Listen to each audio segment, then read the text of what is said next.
Good afternoon to all my loving students. Welcome back to my channel professor फंकेश। आज के इस video में हम डिस्कस करने जा रहे हैं आपका जो सेकंड पेपर है मॉडर्न फिजिक्स, उसके इम्पॉर्टेंट क्वेश्चंस। उसके पहले हम डिस्कस करेंगे एमसीक्यूज़। और आज जो आपका पेपर था वो था आपका क्वांटम मैकेनिक्स का। क्वांटम मैकेनिक्स का पेपर जो मैंने आपकी 3 वीडियोज़ बनाई थी, और उन तीनों वीडियोज़ में से मैंने देखा 11 एमसीक्यू मेरे वीडियो से आए थे, जबकि आपको 16 एमसीक्यू टोटल एग्ज़ाम में आते हैं। 16 में से 11 16 आते हैं। 16 में से जो है टोटल 11 मेरे वीडियो से आए थे। इसी तरह से शॉर्ट क्वेश्चंस 4 शॉर्ट आए थे मेरे वीडियो से, और 5 लॉन्ग आए थे मेरे वीडियो से। तो जिन्होंने वीडियो को सीरियसली देखा होगा उनको इसका बेनिफिट मिला होगा और बहुत अच्छा स्कोर वो करेंगे। इसी के बिहाफ पे मैं आप लोगों के लिए मॉडर्न फिजिक्स का जो पेपर है उसकी एमसीक्यूज़ डिक्टेट किए हैं। प्लीज़ इसको आप करके जाइएगा। बीएससी थर्ड ईयर की मैं बात कर रहा हूँ। तो पहला क्वेश्चन है, the radius of bore first orbit is a not, the electron in nth orbit has a radius. Bore के फर्स्ट ऑर्बिट की रेडियस ए नॉट होती है, तो nth ऑर्बिट की रेडियस कितनी होगी? n² a naught. Second question है, the angular momentum of electron in nth orbit is given by. nth orbit में इलेक्ट्रॉन का एंगुलर मोमेंटम कितना होगा? nh/2π। ये आपको डायरेक्ट आंसर याद रखने हैं जिससे कि आप वहाँ पे सही ऑप्शंस को पहचान सको। थर्ड क्वेश्चन है, electrons in the atom are held due to Coulomb forces. Atom में जो इलेक्ट्रॉन्स बंधे होते हैं वो किसके कारण होते हैं? कूलाम्ब फोर्स के कारण। फोर्थ क्वेश्चन है, according to Bohr atomic model the electron revolve around the nucleus in stationary circular orbit. ठीक है। Fifth, in which region of electromagnetic spectrum does the Lyman series of hydrogen atom lie. Lyman series जो होती है hydrogen atom की वो किस reason में lie करती है? और अल्ट्रा वायलेट रीजन में लाई करती है। Which series of hydrogen atom lies in visible region. Visible region में आपकी बामर सीरीज लाई करती है। Which series of hydrogen atom lie in infrared region. Infrared region में आपकी पास्चन और फुंड सीरीज लाई करती है। सीरीज के क्वेश्चंस में तीनों में से एक क्वेश्चन जरूर आ जाएगा वहाँ। नेक्स्ट है, the energy of an electron in the hydrogen atom is equal to. Hydrogen atom की जो एनर्जी होती है वो होती है -13.6 अपॉन n² इलेक्ट्रॉन वोल्ट। ये ध्यान रखना है, वोल्ट होगा तो गलत हो जाएगा, electron volt is the right. Ninth question है, Rydberg constant is. Rydberg constant जो होता है ये डिफरेंट होता है डिफरेंट एलिमेंट के लिए। LS coupling holds quite accurately for. LS coupling जो है किसके लिए होल्ड होती है? लाइट एटम्स के लिए। जो मैंने ये एरो के बाद लिखा है that is the answer. 11th question है, when the spin orbit coupling is weak we have. जब आपकी स्पिन ऑर्बिट कपलिंग वीक होती है तो उस केस में आपकी कौन सी कपलिंग होती है? L S coupling. 12th क्वेश्चन है, according to Lande interval rule the energy interval between consecutive levels j and j+1 of a 5 structure multiplet proportional to किसके प्रोपोर्शनल होता है? j+1 के। 13th क्वेश्चन है, the effect of magnetic field on the atomic spectral lines is known as.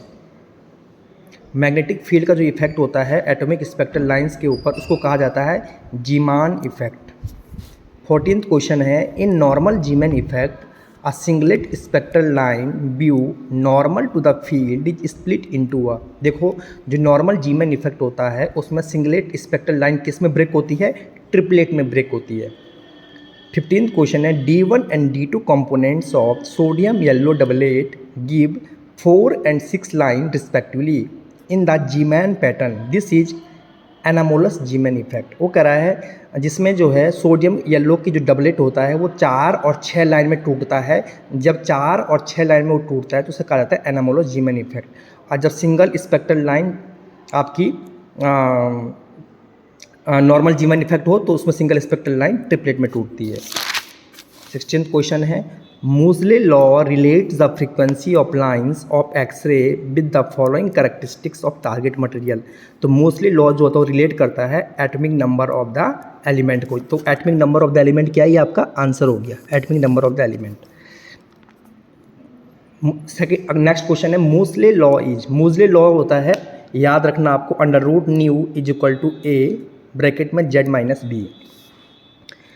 18th question है population inversion action is a, population inversion action क्या होता है, पंपिंग करता है, वो क्या करता है, pumping.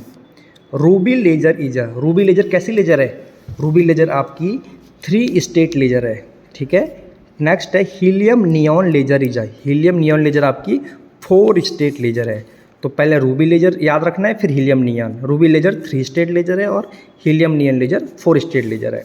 Ratio between the spontaneous emission and induced emission coefficients A21 upon B21 ये क्या होता है, ये होता है 8 pi H nu cube upon C Q.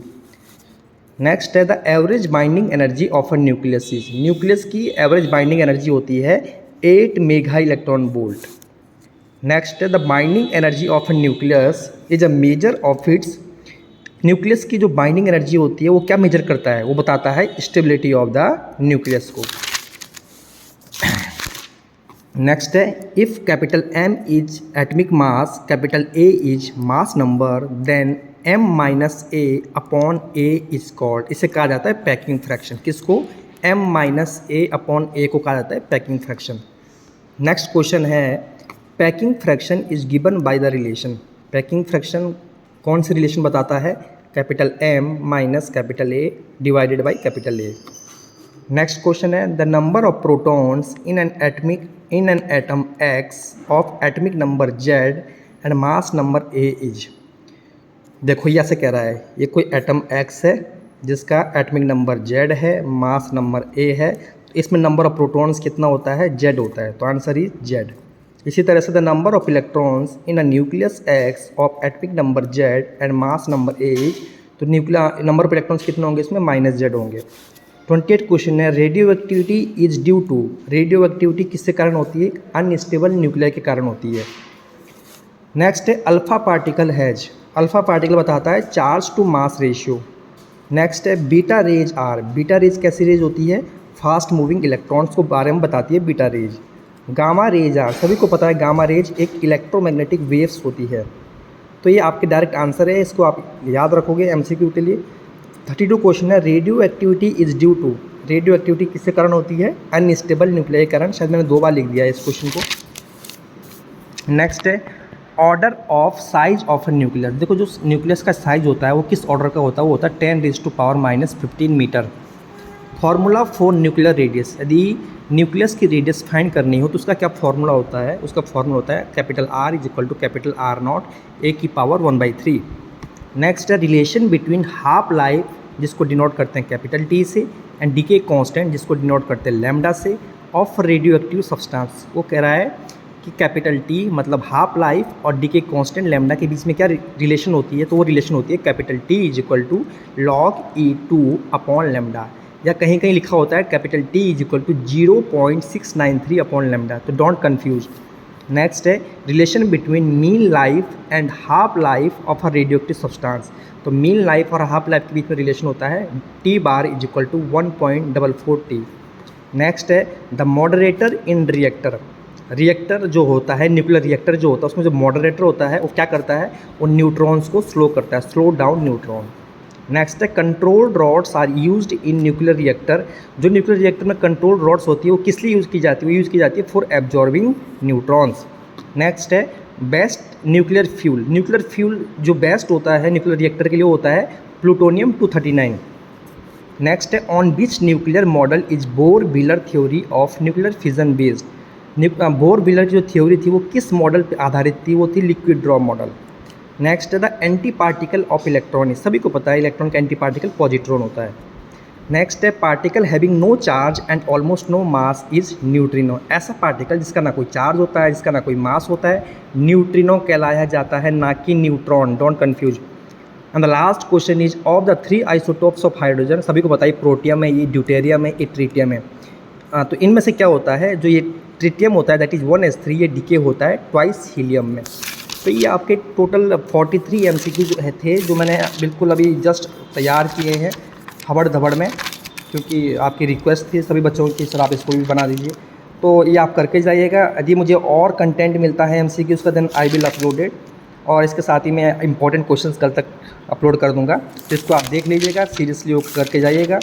बाकी मेरी शुभकामनाएं आप सभी के साथ है। All the very best for your next upcoming exam of modern physics. Thank you.